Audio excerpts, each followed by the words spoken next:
are we looking at all these rocks? We didn't really have a thing for rocks as a family. But I realized what my dad was teaching me. The picture on the left is us in Arizona in the Painted Desert. We're looking at petrified wood. And we could have bought a piece of petrified wood at a curio shop. He was like, look on the ground, see what you can find. And then on the right, we're at the ocean, looking at rocks, looking at how smooth they became, looking at the moonstones. And you know, he really taught me that if you're always curious, that doesn't mean like you have to be curious to know the square root of 3,562 or you know what Tolstoy's middle name is.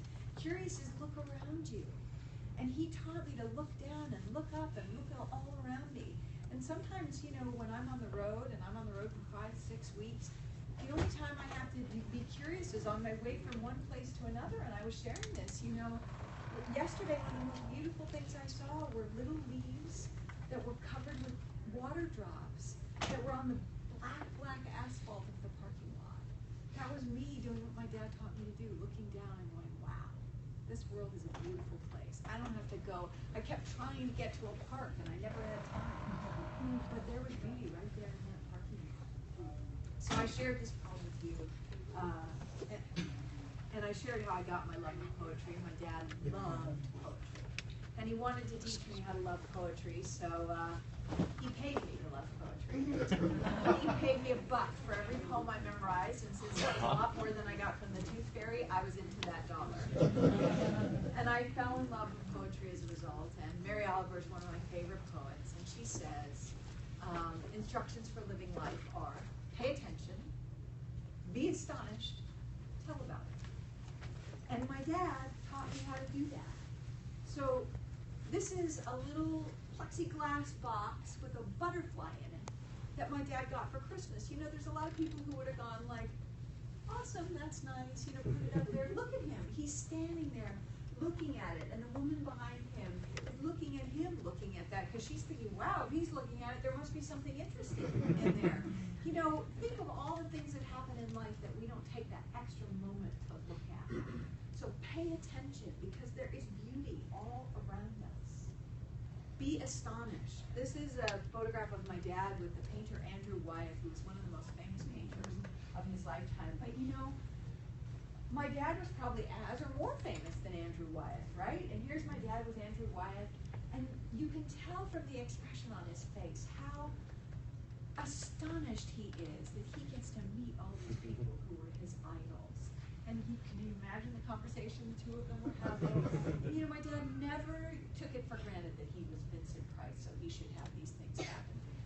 And then tell about them. So my dad went all over talking to mostly the kids, mostly the young people. Most of the people who come up and say they heard my dad speak were people who were young people at a college. And somebody shared with me yesterday that he came, I forget who it was you who said he came to, somebody said that he came to their small little town in western Kentucky, and she went up to him and said, you know, why are you here in this tiny little community college in western Kentucky? And he said, because this is what I love to do.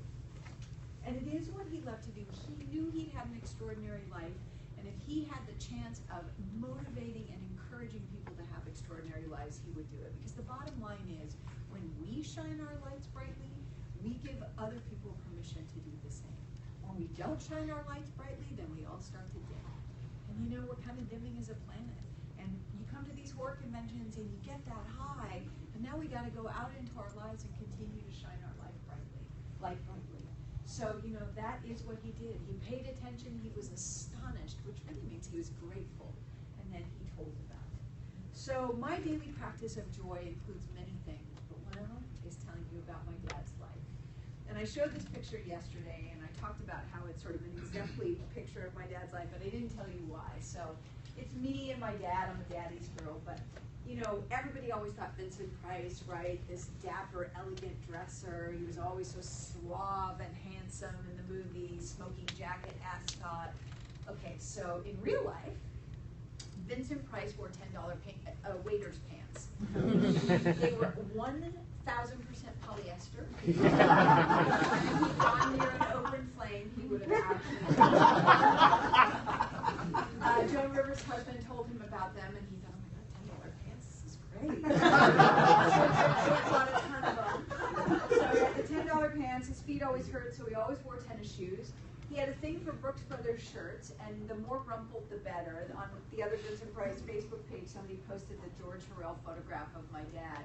And George Harrell, who shot all those glamour shots in the 30s, and Gary Cooper in his beautiful linen shirt. My dad's Harrell shot, he's wearing a Brooks Brothers shirt that looks like he took it off the laundry heap, which he did. He would just go, oh yeah, that one I wore yesterday, and put it on. And then, you know, what is that around his neck, like a bathrobe tie?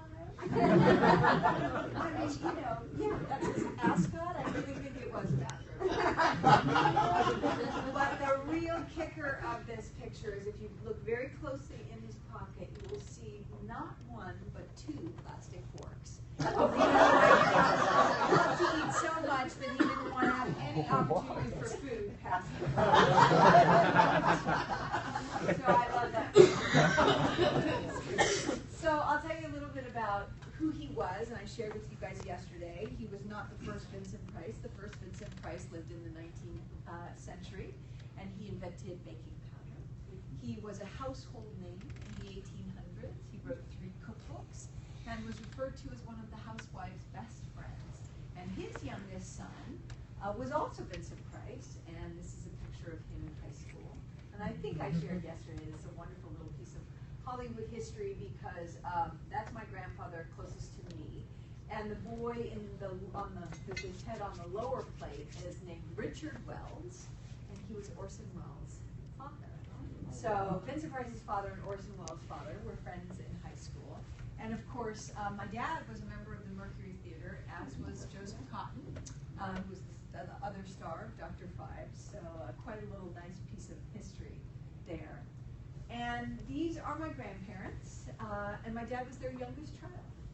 And by quite a bit, by 8 years. And from the very beginning, he felt different than his siblings. He's the one on the lower left in the picture with the blonde hair, and all of his other siblings were a lot older than he was, darker hair, and they were all into music. And although my dad loved music and loved to sing, they were really talented.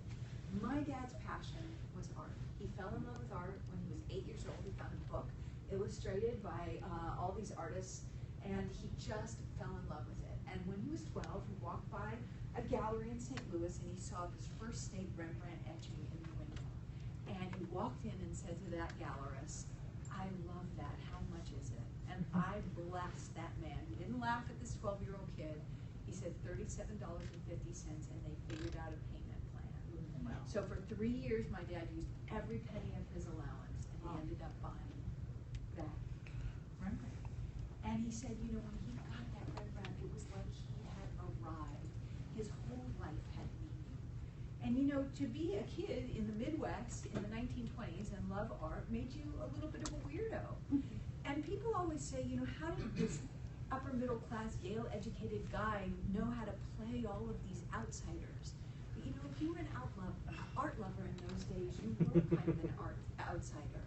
And I think it allowed him to inhabit some of his roles in a way, and one in particular, which I will share with you later. But in every other way,